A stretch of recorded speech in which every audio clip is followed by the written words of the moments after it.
بسم اللہ الرحمن الرحیم۔ السلام علیکم۔ Ali Raza M G T V دیکھنے والے تمام معززین دوستوں کو میں خوش آمدید کہتا ہوں۔ دوستو، آج میں آپ کو مولانا جلال الدین رومی رحمۃ اللہ علیہ کے بارے میں بتاؤں گا۔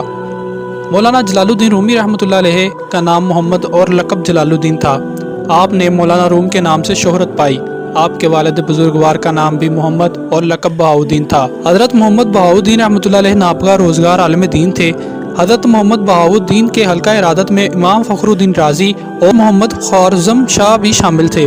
مولانا محمد جلال الدین رومی رحمۃ اللہ علیہ کا سلسلہ نسب چند واسطوں کے ذریعے حضرت سیدنا ابوبکر صدیق رضی اللہ تعالی عنہ سے جا ملتا ہے۔ آپ رحمۃ اللہ علیہ 608 میں بلیغ میں پیدا ہوئے۔ مولانا محمد جلال الدین رومی کی عمر مبارک ابھی صرف 18 برس ہی تھی کہ آپ رحمۃ اللہ علیہ کی شہرت ہر جگہ پھیلتی چلی گئی۔ اس دوران شاہ روم علاء الدین کیقباد نے آپ رحمۃ اللہ علیہ کی شہرت سن کر آپ کو روم آنے کی دعوت دی۔ آپ رحمۃ اللہ علیہ علاء الدین کیقباد کی دعوت پر روم کے شہر کونیا میں تشریف لے گئے اور وہیں قیام پذیر ہوئے۔ مولانا محمد جلال الدین رومی رحمۃ اللہ علیہ ان بزرگوار ہستیوں میں سے ہیں جن کا قلب غم امت سے فیضیاب ہے اور وصال حق کے لیے بےتاب ہے۔ آپ رحمۃ اللہ علیہ کا دور قتل و غارت گیری کا دور تھا۔ آپ رحمۃ اللہ علیہ ابھی 11 برس کے ہی تھے، تاتاریوں کا فطرہ شروع ہو گیا۔ آپ رحمۃ اللہ علیہ کے دور میں 90 لاکھ آدمیوں کو قتل کیا گیا اور مذہبی منافرت بھی بہت زیادہ تھی۔ مولانا محمد جلال الدین رومی کی شادی 18 برس کی عمر میں گوہر خاتون سے ہوئی۔ گوہر خاتون سمرقند کے ایک بااثر شخص کی بیٹی تھی۔ ان سے آپ رحمۃ اللہ علیہ کے 2 بیٹے تولد ہوئے۔ مولانا محمد جلال الدین رومی کی خدمت میں بے شمار علماء دین اور طلباء حاضر ہوتے تھے اور آپ رحمۃ اللہ علیہ سے علمی مسائل دریافت فرماتے۔ آپ رحمۃ اللہ علیہ نے کونیا میں ایک جامع مسجد کی بنیاد رکھی۔ آپ رحمۃ اللہ علیہ کو روحانی تعلق حضرت سید برہان الدین رحمۃ اللہ علیہ سے حاصل تھا۔ آپ رحمۃ اللہ علیہ جب تقریر کرتے تو ہزاروں لوگوں کا مجمع جمع ہو جاتا۔ لوگ آپ کی تقاریر کو تحریر کرتے اور اس کی کتابت کرواتے۔ مولانا محمد جلال الدین رومی رحمۃ اللہ علیہ کا بڑا علمی کارنامہ مثنوی مولانا روم کی تالیف ہے۔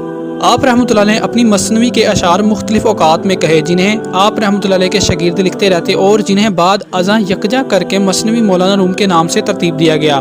مولانا محمد جلال الدین رومی کی ملاقات جب حضرت شاہ شمس تبریز سے ہوئی تو آپ کی زندگی یکسر بدل گئی۔ حضرت شاہ شمس تبریز نے آپ کو عشق کی آگ میں جھونک دیا اور جہاں آپ پر بے شمار راز افشاں ہوئے۔ آپ رحمۃ اللہ علیہ خود اس بارے میں فرماتے تھے کہ جب سے میری ملاقات حضرت شاہ شمس تبریز سے ہوئی ہے، انہوں نے مجھے محبت کی آگ میں جلا کر راکھ کر دیا اور روحانیت کی آگ میں پکا کر پختہ کر دیا۔ حضرت شاہ شمس تبریز کے وصال کے بعد مولانا محمد جلال الدین رومی کی طبیعت بھی ناساز رہنا شروع ہو گئی۔ آپ رحمۃ اللہ علیہ ہمہ وقت حضرت شاہ شمس تبریز کو یاد کرتے رہتے اور انہی کی باتیں کرتے رہتے۔ آپ رحمۃ اللہ علیہ نے ریاضت و مجاہدے شروع کر دیے، یہاں تک کہ 20 دن تک کچھ نہ کھاتے پیتے اور ذکر الہی میں مشغول رہتے۔ نماز کا وقت ہوتا تو نماز کی نیت باندھ کر کھڑے ہو جاتے۔ اکثر و بیشتر قیام اتنا طویل ہوتا کہ وقت گزرنے کا پتہ ہی نہ چلتا۔ کئی مرتبہ ایسا ہوا کہ عشاء کی نماز کی نیت باندھ کر کھڑے ہوئے اور قیام میں ہی فجر کا وقت ہو گیا۔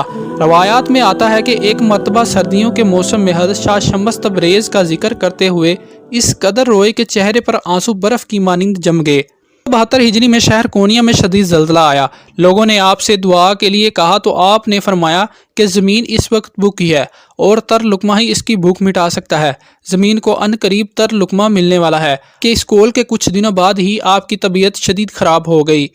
آپ کا مرض سمجھنے سے قاصر تھے۔ مولانا محمد جلال الدین رومی نے 72 ہجری کو ہی اس جہان فانی سے کوچ فرمایا۔ آپ کو کونیا میں ہی مدفون کیا گیا۔ تو دوستو، آج کی ویڈیو کے لیے اجازت دیجیے گا۔ اللہ حافظ۔